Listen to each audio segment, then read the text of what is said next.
is teach you how to get started with TensorFlow and learn some basic concepts of machine learning.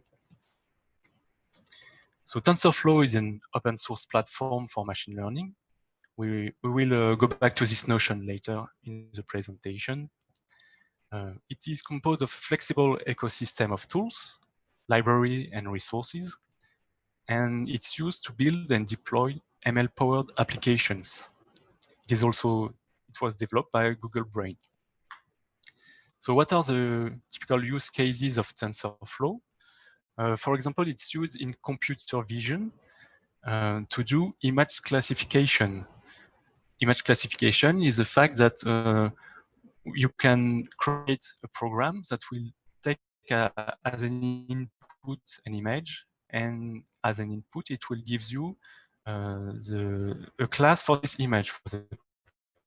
For example, you can give to the program an image of a dog, and it will say, oh, it's a dog. You can also perform object detection. That it means that you can give your program an image, and it will tell you, in this image there is, for example, a person, there is a car, there is a traffic light, for example. Or you can also do activity recognition. We'll talk about that later also in the presentation. And more recently, you may have heard that some models are able to reconstruct bad quality images, or even to colorize black and white images. Those are typical things you can do with TensorFlow and machine learning. You can also perform natural language processing, such as text classification. So it's a classification of text. So you can program software that can tell you if a text is, for example, a poem, or if the text is a technical document. You can do machine translation, I mean automatic machine translation, sentiment analysis. What is sentiment analysis? Is, for example, people leave comments in websites. For example, they have been to a restaurant and they want to post a comment. So sentiment analysis is the fact that a program can read this comment and tell if the comment is positive or negative. Another example is speech recognition. So you can build a model that will take audio data as an input and output a text of what you have inside in the audio. So before coding our first TensorFlow program, there are a few basic concepts that we need to learn about. The first one is to understand the new paradigm of machine learning. And then we'll go to the notion of tensors, and after that, the notion of computational graphs. So let's start with the machine learning and its new paradigm. So this is a prerequisite number one. In traditional programming, we used to take data and to define rules to output and answer. For example, imagine that you want to build a program that would calculate the mean of a list. You will do something like that. You define a function.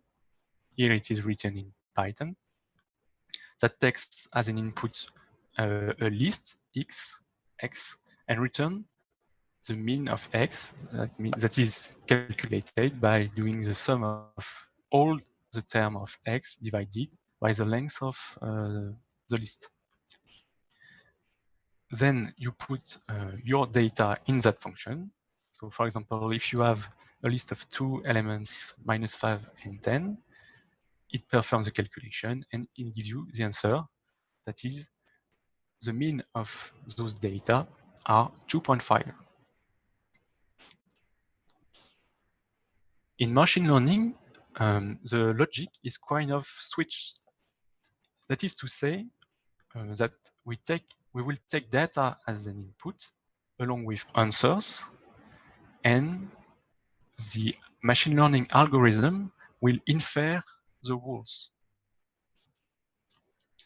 So the logic is kind of switched. But why do we need to do that?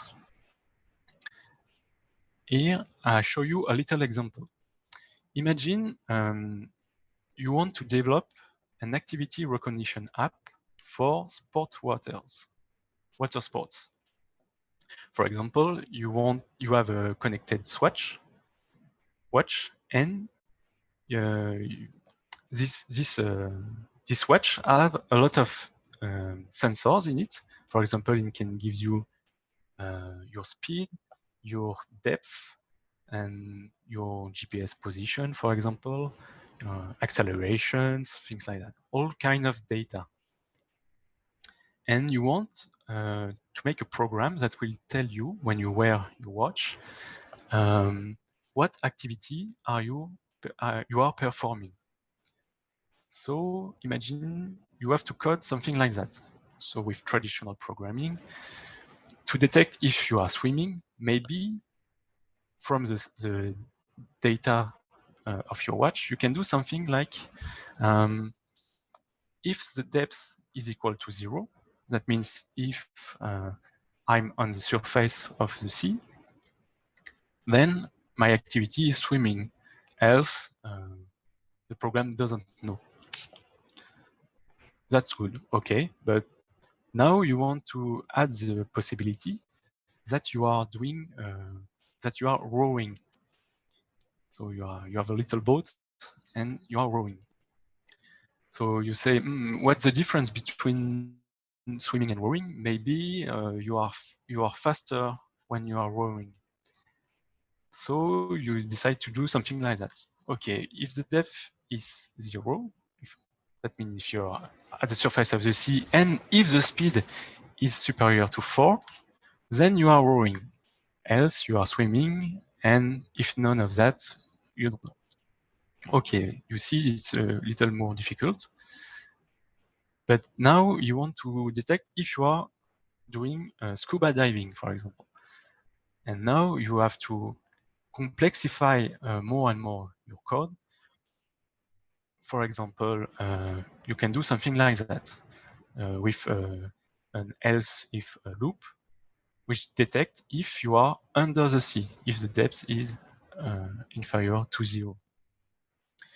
So you can see that first, it's kind of complicated to define rules for such activities, to detect such activities.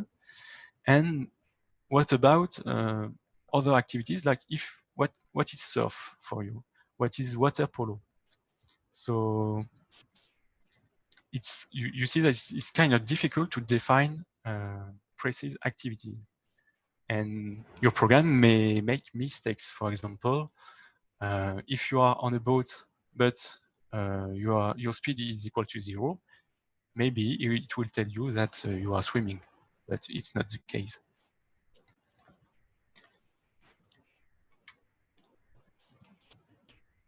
The new approach with machine learning, as I said, is to switch the input and the output. So in machine learning, you will tell your program, you will feed your program with data and tells directly the answer. For example, for swimming, you will give your program data that can be your speed, your GPS position, your depth, for example, and you give the answer swimming, and you do all that things for all kinds of activities. And now you can tell your program, okay, this is what surfing looks like. This is what water poloing looks like, and so on and so on.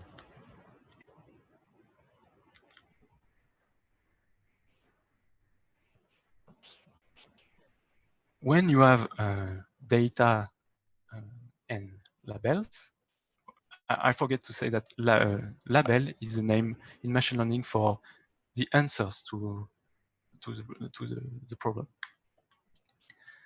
So the combination of the data and the answers, in machine learning we say the features and the labels, it composes a data set.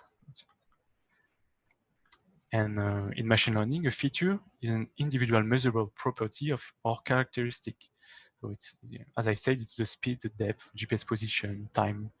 If it's an image, it can be a pixel value, for example. And all in TensorFlow, all those data are stored in what we call tensors. So now, to go on, we need to understand what is a tensor.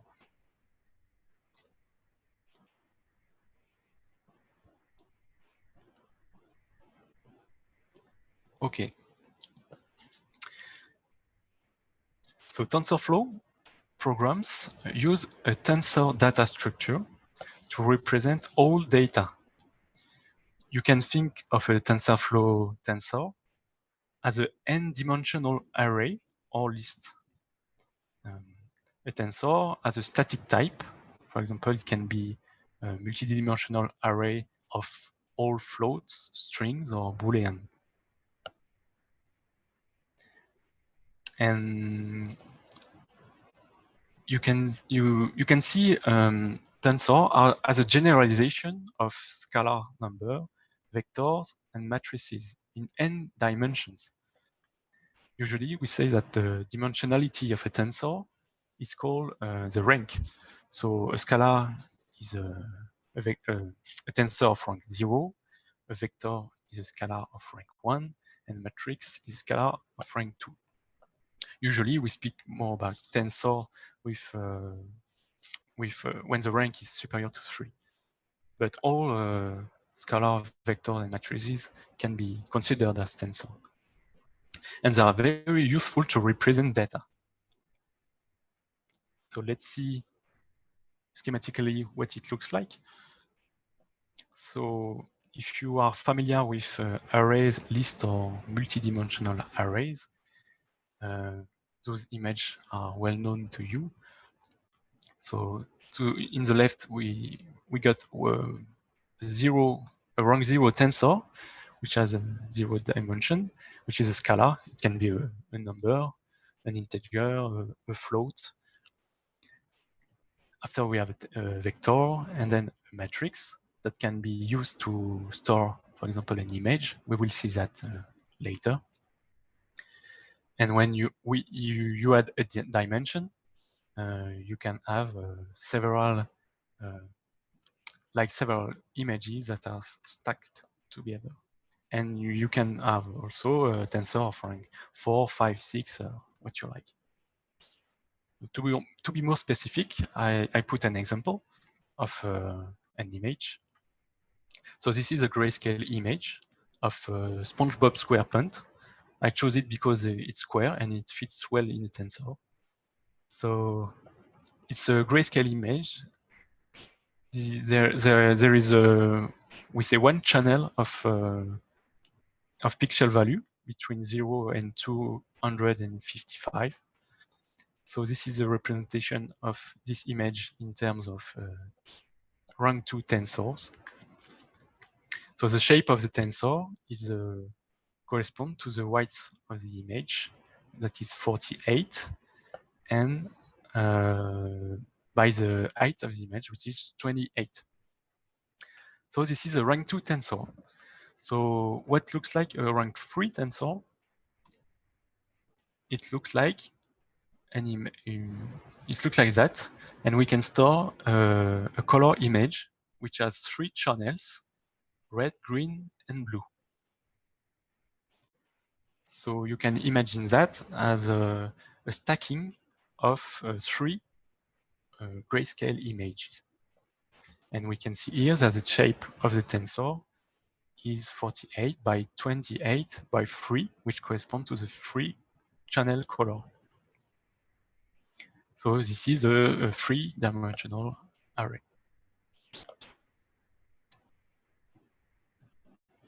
After that, we can go even more far in the in the tensor. We can add a dimension, for example, to store a video, because a video is just a stacking of several images, and these images can have colors, so it can be a stacking of several red, green, blue, or RGB images. So we can stack it, and we have a tensor of rank 4 of shape, 200, which here is the number of frames of our video, and 48 by 28 by 3, which are the shape of a single image that constitutes our video.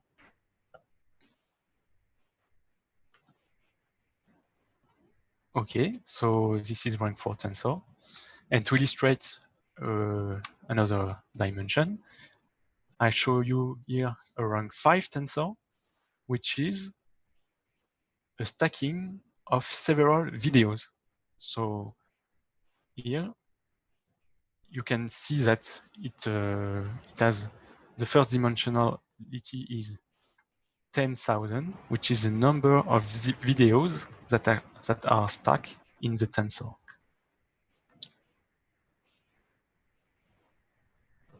So you can see that a 5-dimensional tensor can store several videos and can be used to train models later in TensorFlow. That's what it's used in TensorFlow for training videos, for example. Okay, so we have seen tensors. Now we can have a look at the way TensorFlow is computing, is making its computation with the computational graphs. One specificity of TensorFlow is that it's designed to support multiple client languages, and the best supported language is Python. But to make it possible to support multiple languages, it relies on the construction of data flow graphs that represents computation in terms of dependencies between individual operations. For example, if you want to calculate the formula that is here, z equals w times x plus b, what will TensorFlow do is that it will define three variables, x, w, and z, and it will first do w times x with the operator multiply, and then it will add z with the operator add to output the value of z. So it enables to have atomic operations and to define a data flow graph. Some of you, if some of you have already seen machine learning, and especially in neural networks, you may have recognized that this formula is a formula for the linear calculus of a neuron. So why we use computational graphs? The first reason is for parallelism. It's easy for the system to identify operations that can execute in parallel. The second one is portability, because graph is defined in a high-level language and is independent of the code in your model. Another reason is because graph is compiled with TensorFlow's XLA, Accelerated Linear Algebra, and this compiler is used to generate a faster code, for example, by fusing adjacent operations or optimizing the graph. The last point is that computational graphs enable distributed execution. That means that it's possible for TensorFlow to partition your program across multiple devices that can use CPUs, GPUs, and even TPUs that are attached to different machines. So this is a huge gain for performance.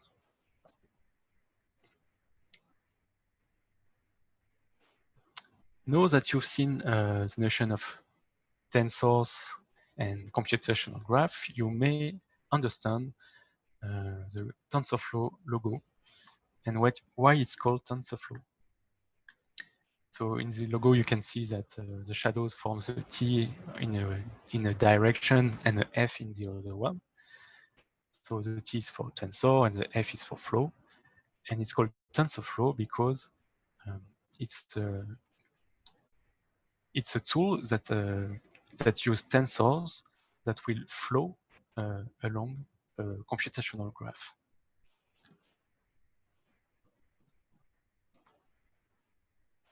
Okay, so now it's time to have a look at a simple computation with TensorFlow. This is TensorFlow 1.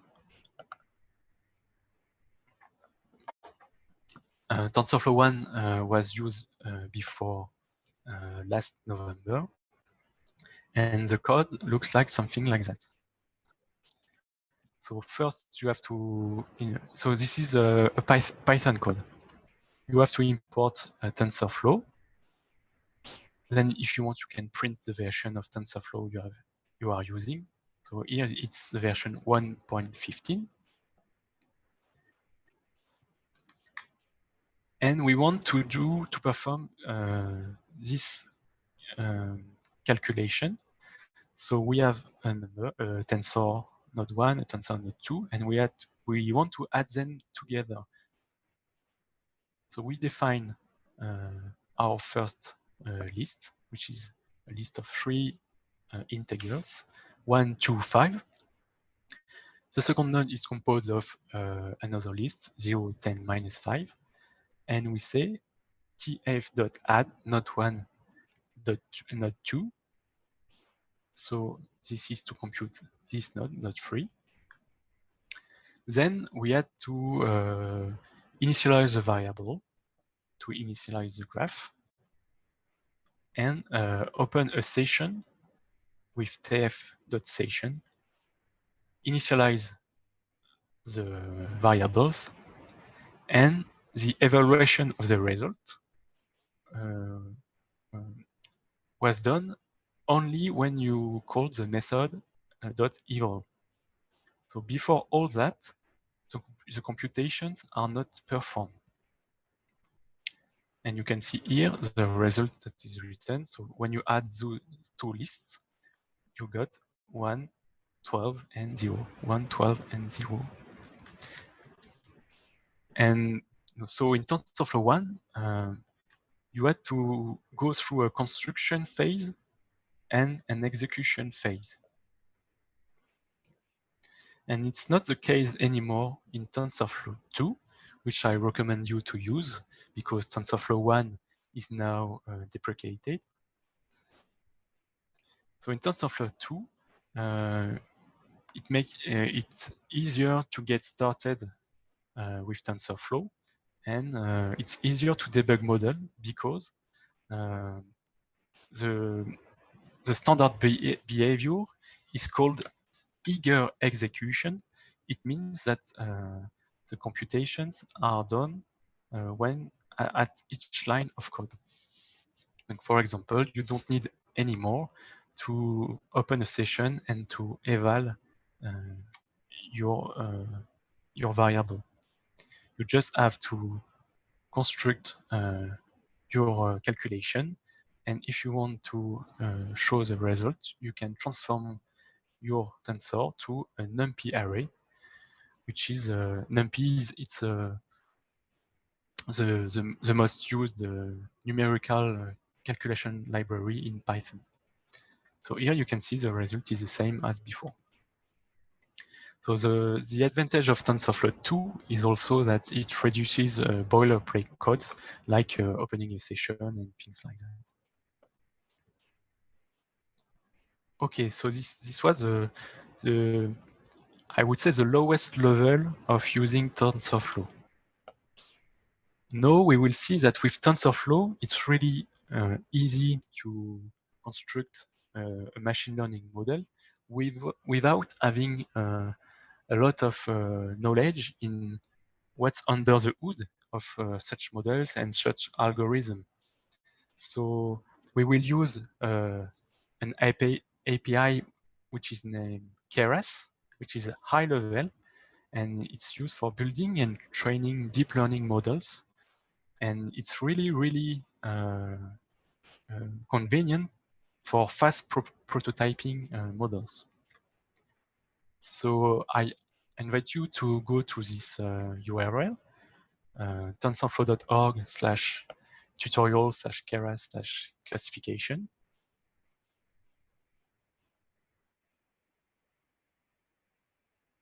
A few seconds to copy this link. And after that, we will build our first neural network together with TensorFlow. If you have a Google account, you will be able to run the code directly in your browser.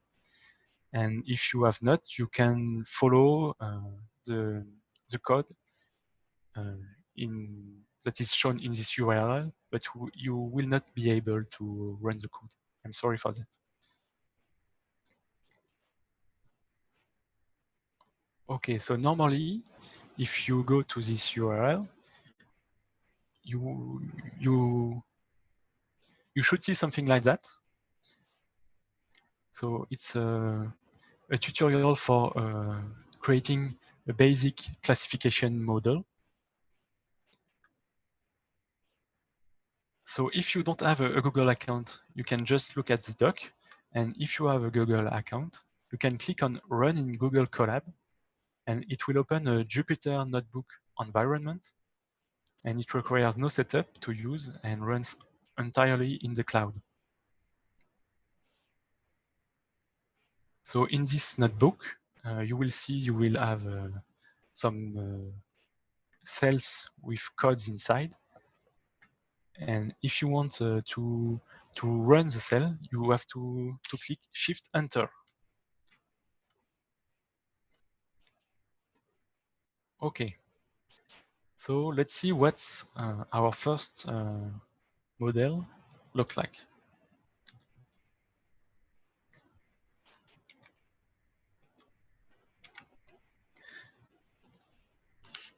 Okay. So the aim of this exercise is to build a model to classify clauses. So we will use the famous Fashion MNIST dataset, which is composed of 7,000 grayscale images of clauses, which are divided into 10 categories. For example, you have images of t-shirt, trousers, pullover, etc.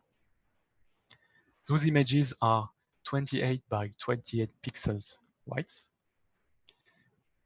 And you can have a look of a sample of this dataset here. So if you remember, in machine learning, we give the model data, we train the model, and data with the answer, we train the model, and it will predict what is in the image. What is the image? So there's something we need to talk about the dataset and the training of the model. So I said the original dataset is composed of 70,000 images. Normally, if you want to train your model, you will give it all those images and see what the results are. But in fact, if you train your model to recognize from those, to recognize clauses from those 70,000 images, you have a chance of what we call overfitting. That means that it will perfectly recognize all those images, but when you will show your model a new image, it won't know what it is. So to avoid that, usually we split our data set into a training set and a test set. So the training set is made of images that are just used to train the model, and a test set with generally fewer images that is used to test our model. But the images that are in the test set are never seen before by the model for training. They're just here for evaluating the final performance of the model. So what a training looks like. We have our training set, which is composed of 60,000 images and the corresponding labels that are the answers of what is in the image. So this is the 10 classes: image, trousers, sandals, ankle boots, things like that.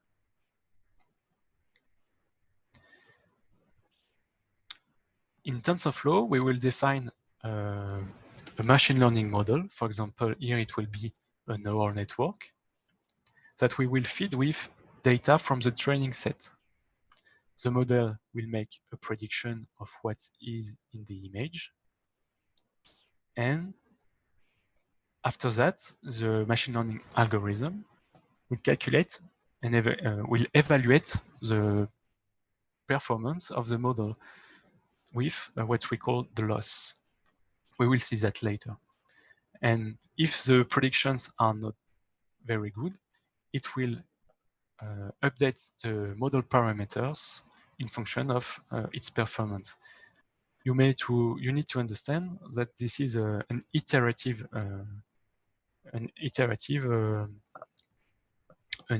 loop.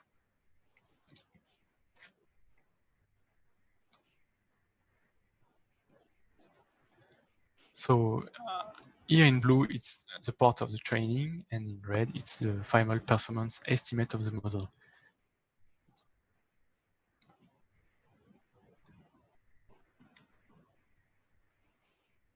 Okay. I hope you are either on the TensorFlow doc that I showed you before or in the collab. And this is the first cell of code for our TensorFlow program. First, we need to import the libraries. So this is still in Python. You can see that we import TensorFlow as an alias, which we say TF. And then we also need to import Keras, which is, if you remember, the high-level API to build and train models in TensorFlow. We also need helpers library, as I said, NumPy, which is the most famous and the scientific computing library of Python. And we also will need for this exercise a plotting framework, which is used to visualize images, curves, and histogram, for example. And it's called PyPlot.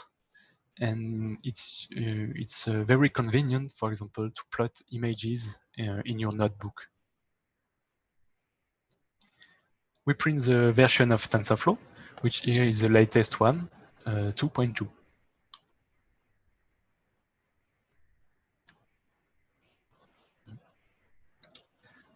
So after we've loaded the libraries, we can import a data set.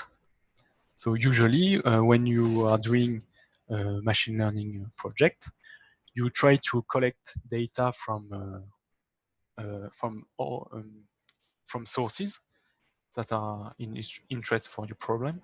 But here for tutorials and exercises, TensorFlow provides us with an already defined dataset.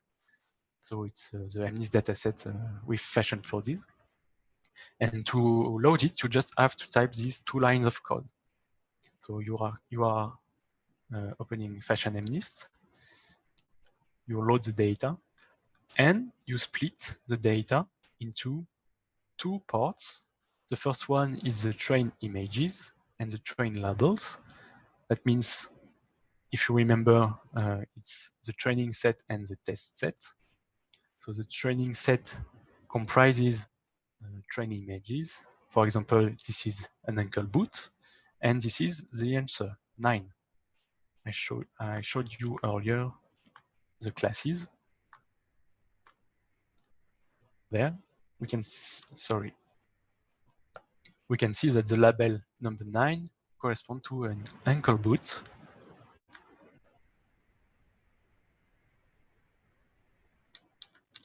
And that's what we got here. I plotted the first example in the dataset because there is a lot of example in the training dataset.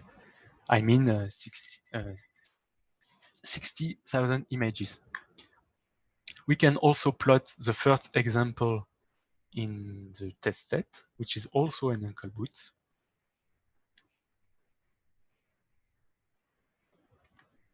And now that we have loaded our dataset, we can build a machine learning model. In TensorFlow, and especially with Keras, we use the sequential method to build model. A sequential model is appropriate for a plain stack of layers where each layer has exactly 1 input tensor and 1 output tensor. I know that some of you may not know already about the architecture of neural networks, but what you need to remember is that a neural network is composed of several layers, and those layers are made of what we call units, or maybe sometimes we say neurons, which are activated or not, depending on the data we are feeding in. And there are also output units, output neurons, but I will go back to that later. So our model is composed of 3 layers. The first one is called flatten, and it will do the following thing. Remember that our images are made of 28 by 28 pixels. Here I plotted a representation of the first example, which is an ankle boot. And you see here that it's kind of funny that we can see the ankle boot in the data itself plotted as a term of a tensor. And the first layer, what it will flatten this tensor into a 1-dimensional list. So it takes every line and it concatenates them together to make a single dimensional list. After that, we add 2 dense layers in our network. I will not talk so much about what's in the hood, under the hood of such model, because I think it's out of the scope of this workshop. But what you need to know is that the neurons are, we said, fully connected to the inputs. That means that each input has an effect on each neuron, and between 2 layers, each neuron are also fully connected. I did not represent all the arrows on this schema, but you need to imagine that all the neurons are fully connected together. And so with 3 lines of code, we have a neural network that is ready to be trained with TensorFlow. You may wonder, why do we have 10 outputs units? And that's because we have to classify the images between 10 classes. I put the array of the classes here. So if the first neuron, I would say, basically gives a high number as an input, it would say that the image is a t-shirt. If the second one is the value is high, it would say that it's a trouser.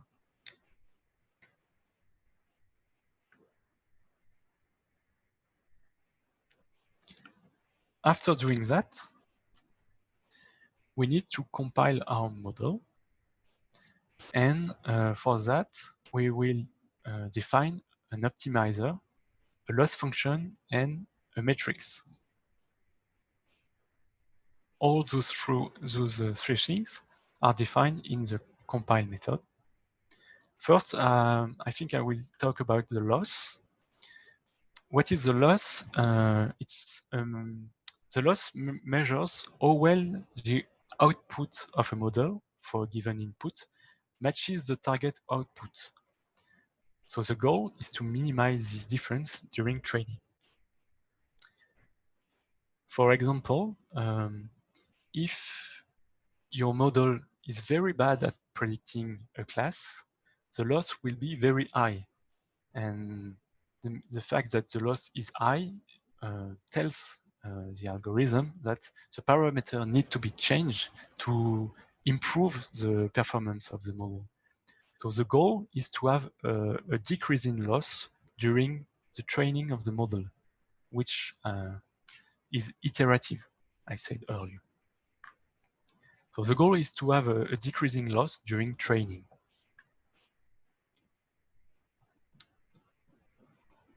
Another things that is defined during compilation is a metric. So a metric is a way to see that our model gives good predictions. So a classical metric for classification problem is accuracy. So it's the number of correctly predicted data points out all of the data points. That means that if your model predicts well all your closest images, you will have an accuracy of 100%. And if your model is all wrong, you will have an accuracy of 0%.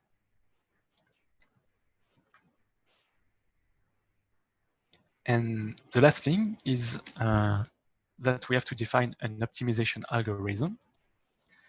What the optimization algorithm classically do is that it will update the model parameters according to the loss. So as I said earlier, if the loss is high, that means that your model performance is not good, and it will tell your optimization algorithm in which way to change your parameters to have better performance in the next iteration.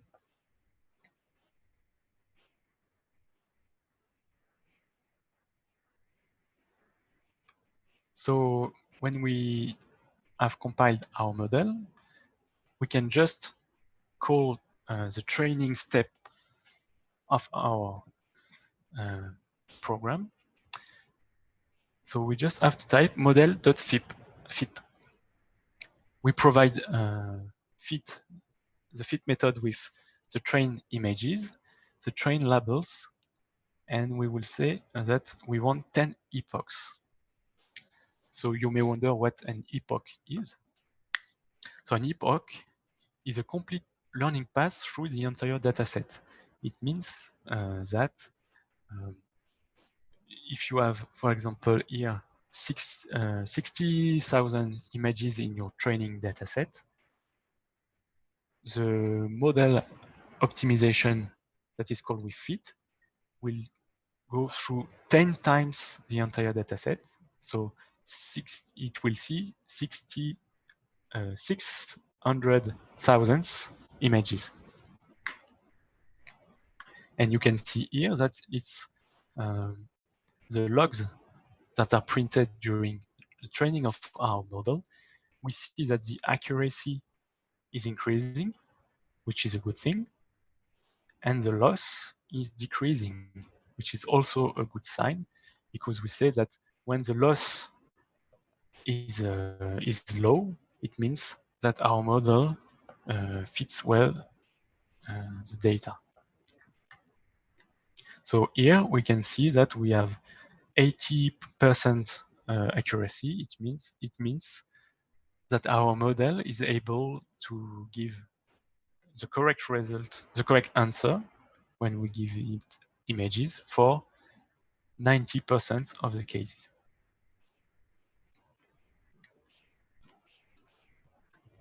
Now we want to evaluate the final accuracy of our model after the training.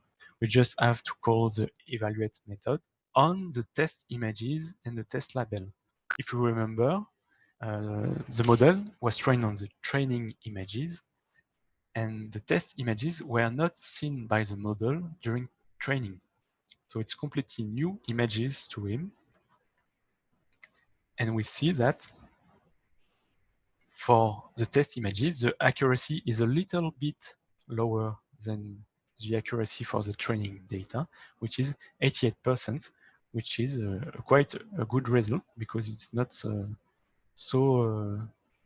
it's kind of close to the training set accuracy. So we can hope that if we put our model in production with data that looks like, the test images. I mean by that it's also 28 by 28 pixels images in grayscale. You would expect 88% of images that are well classified.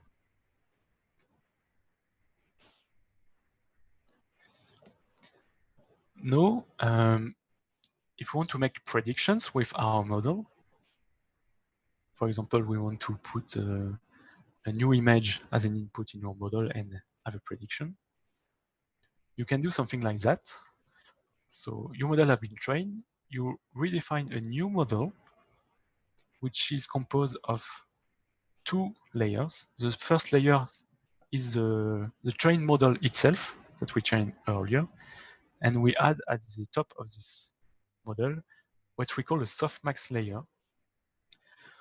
So this is the way it's done in the TensorFlow doc, but usually people do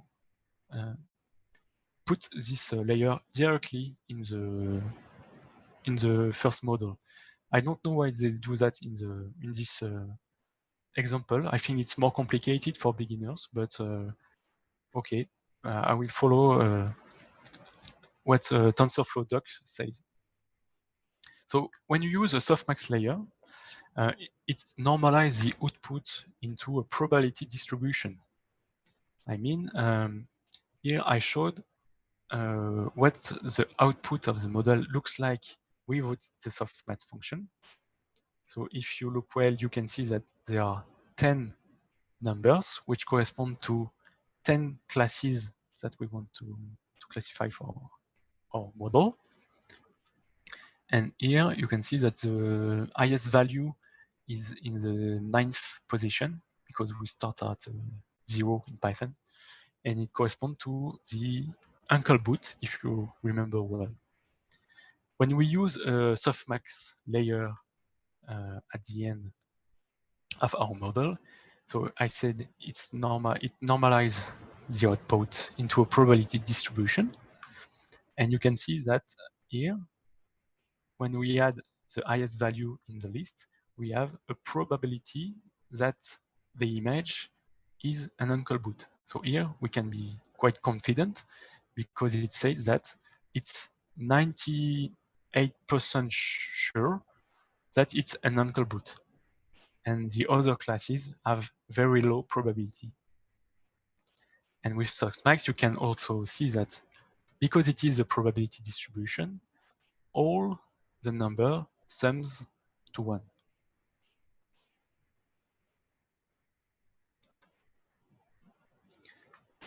So you add your softmax layer, then you can say, I want to predict all the labels of the test images. So you call your model with the predict method, and you store that in a variable prediction. So here I put the first prediction, the prediction of the first example. So when we look at the prediction, you see, okay, it's also the ninth class that is 89%, 98% sure that it is that. So it should be an uncle boot. And when we print the image, it's an uncle boot. So our model is quite good.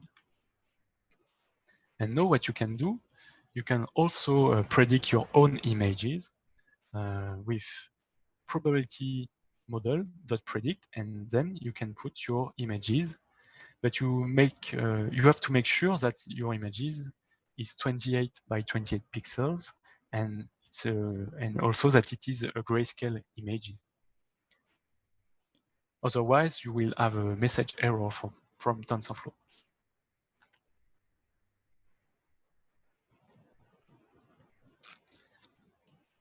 So this was a first introduction to TensorFlow. I hope that this framework is not denting anymore to you. And if you have to take away some ideas, those are those ones. You may take away that tensors are multidimensional arrays, and they are useful to represent data. With machine learning, we generally try to deduce rules from data and answers, which kind of is a switch regarding to traditional programming.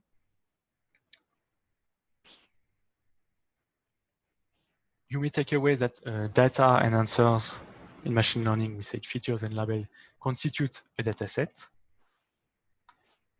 When we want to train a model, we split the data set into a training set and a testing set. And the model performance during training is measured with the loss. And also an important idea is that the model training is iterative.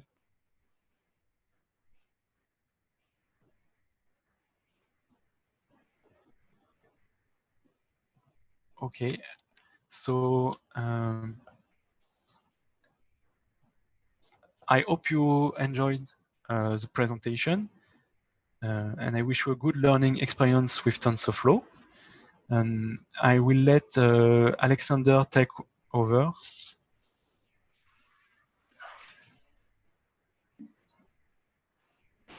Hi guys. Harry, is it okay if you just went to the next slide? Yes, sure. Do you see it? Yes, so we do have a TensorFlow course for you guys.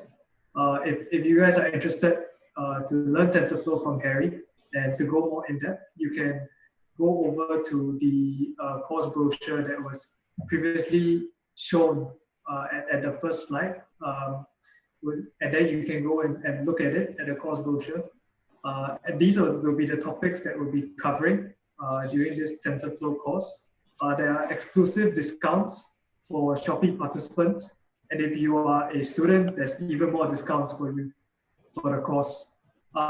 In terms of some of the questions, Harry, that are appearing on the Q&A, do you want to see if you could answer probably about one or two of them? Yes. So I see the first one. Can we get the slides? I think you already answered, Alexander. Yeah. You will provide the slides in later? Yes, we will. Okay.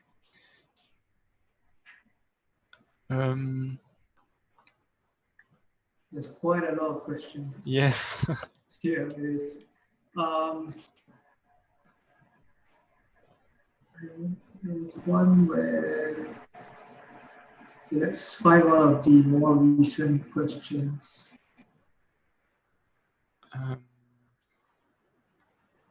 Okay, I'm looking for a question.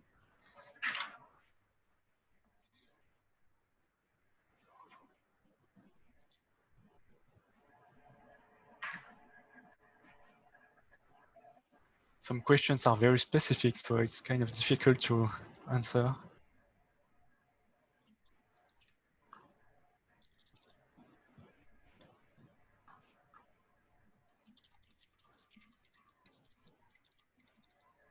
Okay, so maybe I can see the latest questions.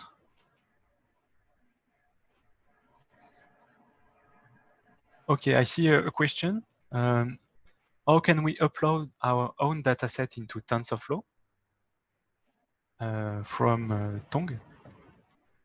So if you have your own dataset, and if you want to create your own dataset, I invite you to look at the tf.dataset object in the TensorFlow doc, and you could see that you can see that with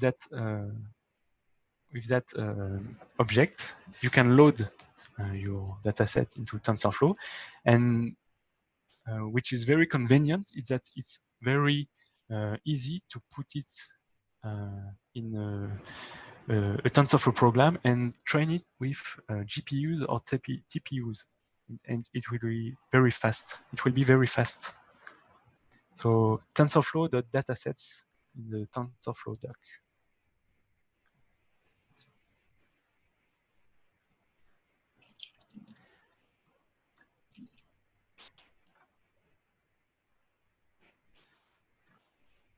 Okay. My chat is very slow, I'm sorry. No worries, Harry. We do have a question about the course. Maybe, Harry, if you could flip to the last slide, where there's the feedback. The last slide? Yeah, that's right. Yes. Yes. So you may wonder what to do next to improve your level in machine learning or to continue doing TensorFlow. So I encourage you to go to the TensorFlow documentation website, or you can also subscribe to courses or training, or if you prefer, there are massive online courses. Some of you may be more comfortable with books. So I provide you with a link, deeplearningbooks.org, which is kind of a reference in deep learning. I encourage you also to read blogs and to participate to Kaggle competition on the website kaggle.com. And also, one of the best way to improve your level is obviously to code your own machine learning project. And I hope my introduction to TensorFlow will give you the envy to do so. Okay, thank you, Harry. Harry, is it okay if you flip to the very final slide? The very final? Yes. Yep. So that has the feedback and also for today. So you can look at the feedback and you can let us know. In terms of the link to the course, that can be found as well. Maybe Harry, if I could share my slide and then I could share with them.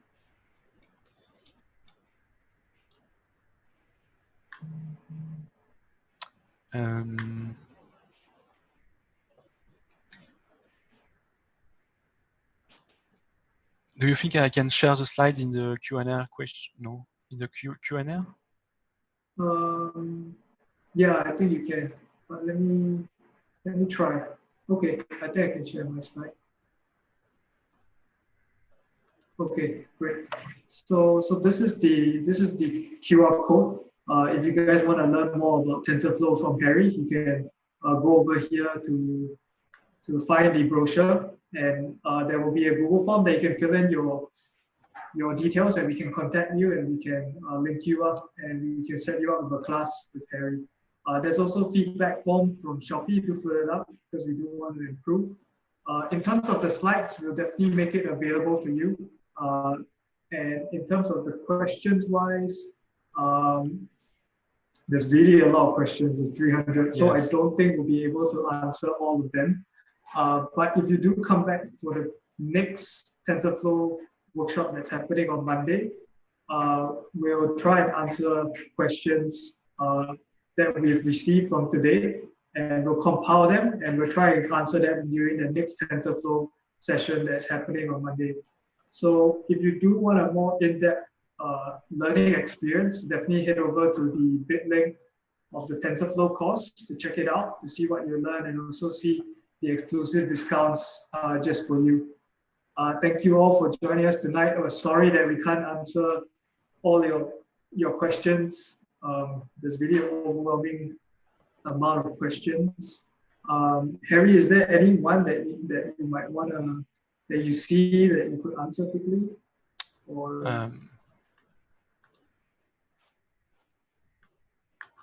I don't see the Q&A. Is it necessary for images to only be 28 times 28 and grayscale when training the algorithm? Do you see that?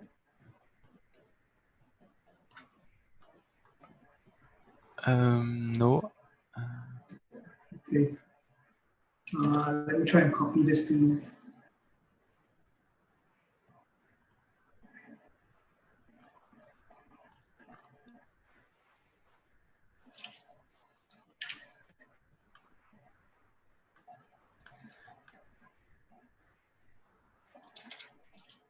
Okay, so I read the question. How should we decide the value of epoch?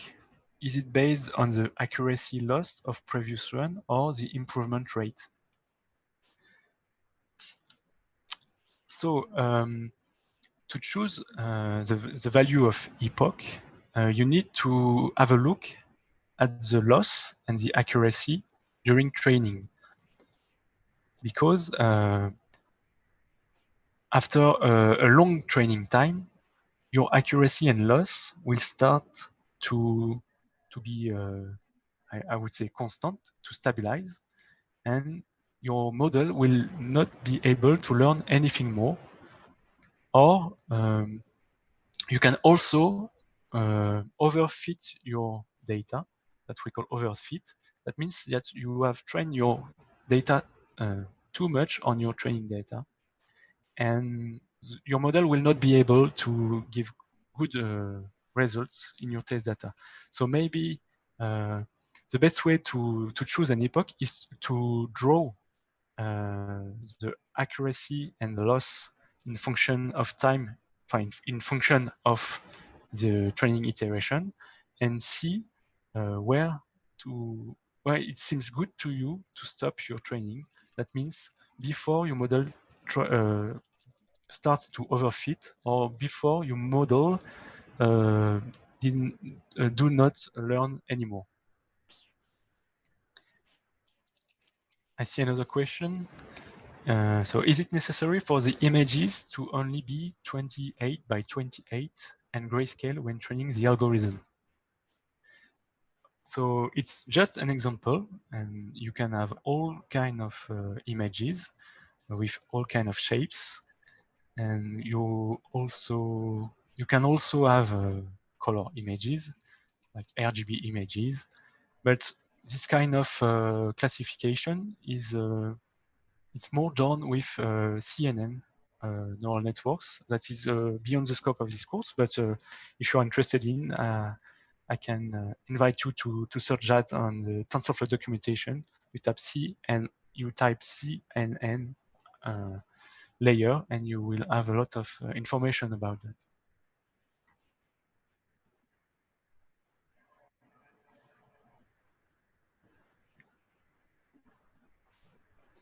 I see in the Q&A that the feedback link doesn't list this workshop.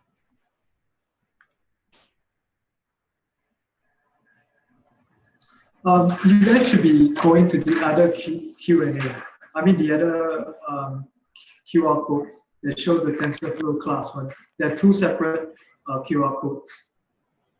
Okay.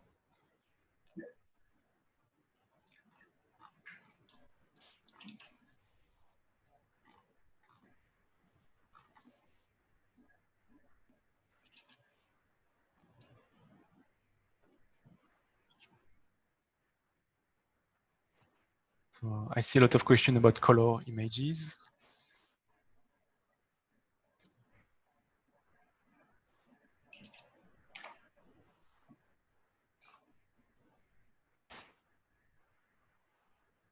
I'll try to find a last question.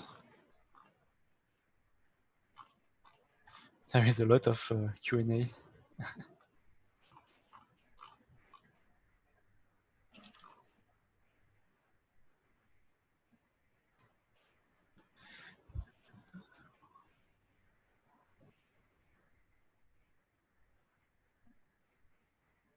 Okay, I see a question. It's maybe not a basic one, but what parameters to look for increasing the testing accuracy when we get high training accuracy? That means you may have a high training accuracy. That means that your model is good at predicting the training images, but it may be bad when you give testing images that it's never seen. So to address this problem, one common way is to we say regularize your model. Donc, there is L2 or L1 regularization that is usually used. And also you can add layers in your model that are named dropout. You can look at dropout model. In this case, you are clearly in a case of overfitting.